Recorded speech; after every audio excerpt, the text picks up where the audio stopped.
राधे राधे। राधा रानी की कृपा आप सब पर सदा बनी रहे। आज हम श्रीमद् भगवत गीता का 15वां अध्याय सुनेंगे। तो चलिए हम अध्याय शुरू करते हैं। उसके उपरांत श्री कृष्ण भगवान फिर बोले कि हे अर्जुन, आदि पुरुष परमेश्वर रूप मूल वाले और ब्रह्म रूप मुख्य शाखा वाले जिस संसार रूप पीपल के वृक्ष को अविनाशी कहते हैं तथा जिसके वेद पत्ते कहे गए हैं, उस संसार रूप वृक्ष को जो पुरुष मूल सहित तत्व से जानता है वह वेद के तात्पर्य को जानने वाला है। हे अर्जुन, उस संसार वृक्ष की तीनों गुण रूप जल के द्वारा बढ़ी हुई एवं विषय भोग रूप कोपलों वाली देव, मनुष्य और तिर्यक आदि योनि रूप शाखाएं नीचे और ऊपर सर्वत्र फैली हुई हैं तथा मनुष्य योनि में कर्मों के अनुसार बांधने वाली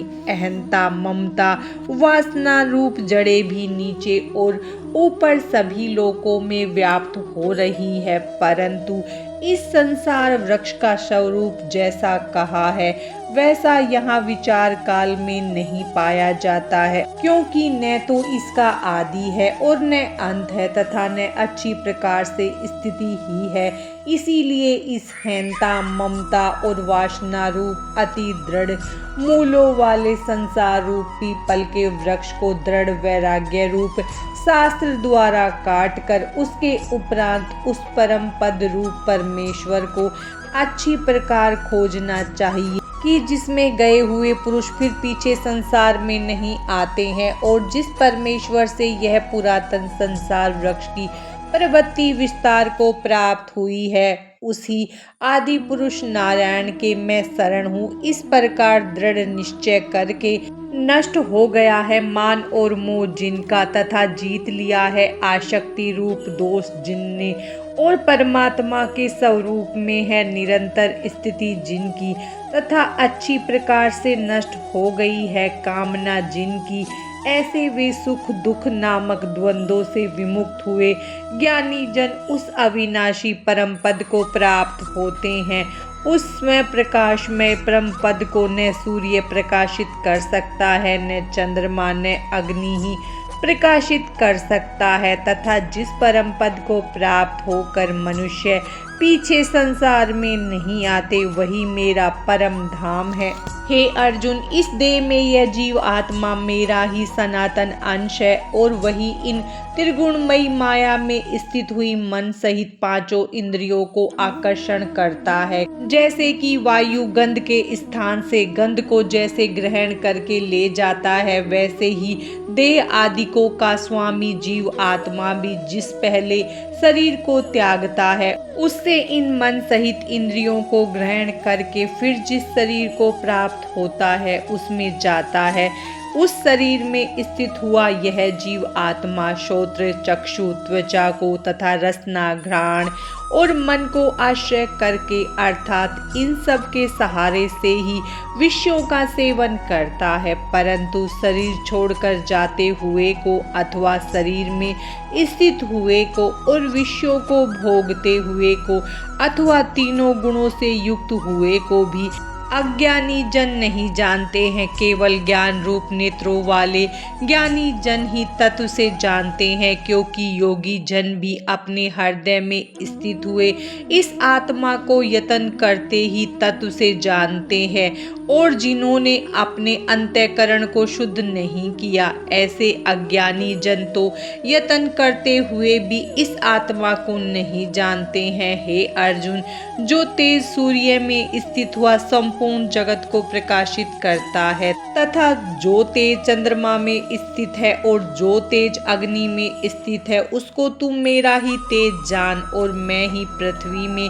प्रवेश करके अपनी शक्ति से सब भूतों को धारण करता हूँ और रस स्वरूप अर्थात अमृतमय चंद्रमा होकर संपूर्ण औषधियों को अर्थात वनस्पतियों को पुष्ट करता हूँ तथा मैं ही सब प्राणियों के शरीर में स्थित हुआ वैश्वानर अग्नि रूप होकर प्राण और अपान से युक्त हुआ 4 प्रकार के अन्न को पचाता हूँ और मैं ही सब प्राणियों के हृदय में अंतर्मयी रूप से स्थित हूँ तथा मेरे से ही स्मृति ज्ञान और अपोहन होता है और सब वेदों द्वारा मैं ही जानने के योग्य हूँ तथा वेदांत का कर्ता और वेदों को जानने वाला भी मैं ही हूँ। हे अर्जुन, इस संसार में नाशवान और अविनाशी भी यह 2 प्रकार के पुरुष है। उनमें संपूर्ण भूत प्राणियों के शरीर तो नाशवान और जीव आत्मा अविनाशी कहा जाता है तथा उन दोनों से उत्तम पुरुष तो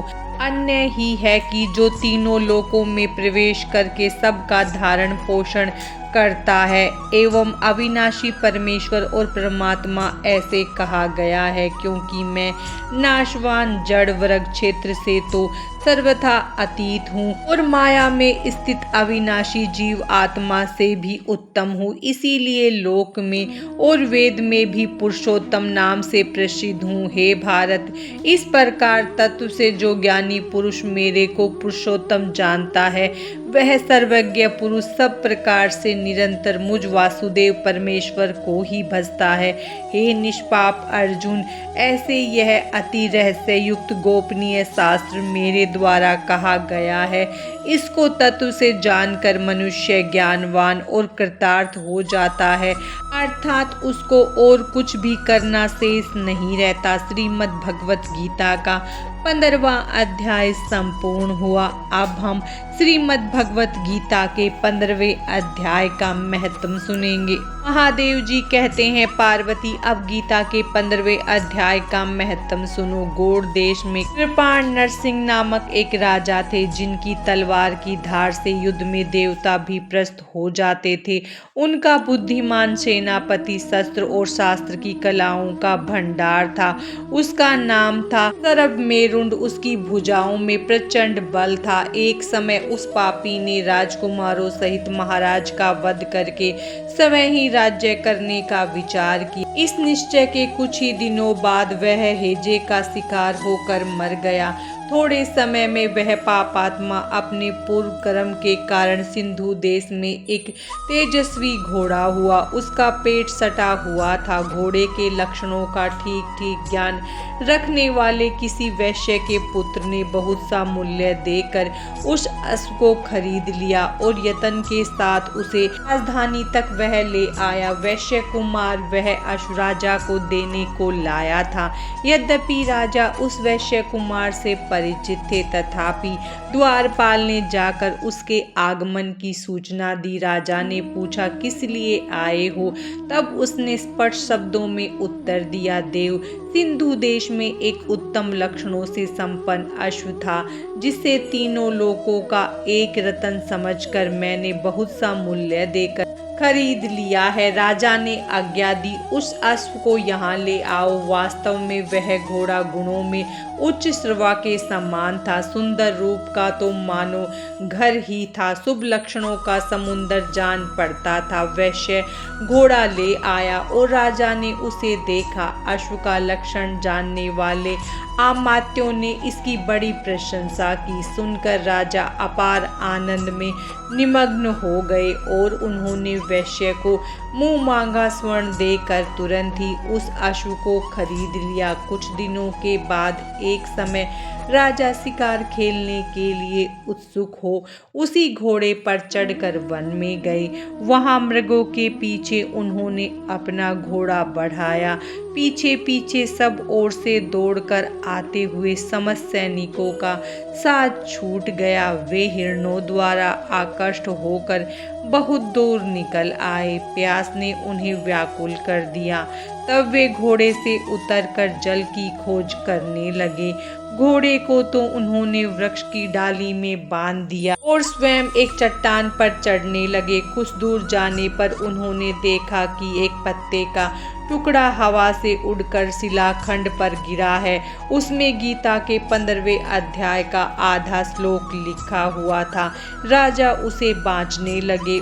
उनके मुख से गीता के अक्षर सुनकर घोड़ा तुरंत गिर पड़ा और अश्व शरीर को छोड़कर तुरंत ही दिव्य विमान पर बैठकर वह स्वर्गलोक को चला गया। तत्पश्चात राजा ने पहाड़ पर चढ़कर एक उत्तम आश्रम देखा, जहाँ नाग, केसर, केले, आम और नारियल के वृक्ष लहरा रहे थे। आश्रम के भीतर एक ब्राह्मण बैठे हुए थे जो संसार की वासनाओं से मुक्त थे। राजा ने उन्हें प्रणाम करके बड़ी भक्ति के साथ पूछा, ब्राह्मण, मेरा अश्व जो अभी अभी स्वर्ग को चला गया, उसमें क्या कारण है? राजा की बात सुनकर त्रिकालदर्शी, मंत्रवेता और महापुरुषों में श्रेष्ठ विष्णु शर्मा नामक ब्राह्मण ने कहा, राजन, पूर्व काल में तुम्हारे यहाँ जो सरफ मेरुंड नामक सेनापति था, वह तुम्हें पुत्रों सहित मारकर स्वयं राज्य हड़प लेने को तैयार था। इसी बीच में हेजे का शिकार होकर वह मृत्यु को प्राप्त हो गया।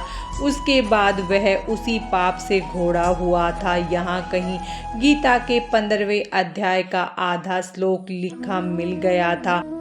उसे ही तुम बाँचने लगे। उसी को तुम्हारे मुख से सुनकर वह अश्वस्वर्ग को प्राप्त हुआ है। तदंतर राजा के पार्श्ववर्ती सैनिक उन्हें ढूंढते हुए वहां आ पहुंचे। उन सब के साथ ब्राह्मण को प्रणाम करके राजा प्रसन्नता पूर्वक वहां से चले और गीता के 15वें अध्याय के श्लोक अक्षरों से अंकित उसी पत्र को बाँच बाँच कर प्रसन्न होने लगे। उनके नेत्र हर्ष से खिल उठे थे। घर आकर उन्होंने मंत्रवेता मंत्रियों के साथ अपने पुत्र सिंबल को राज सिंहासन पर अभिषिक्त कर दिया और स्वयं 15वें अध्याय के जप से विशुचित होकर मोक्ष को प्राप्त हुए। भगवत गीता के 15वें अध्याय का महत्व समाप्त हुआ। ओम नमो भगवते वासुदेवाय नमः। राधे राधे।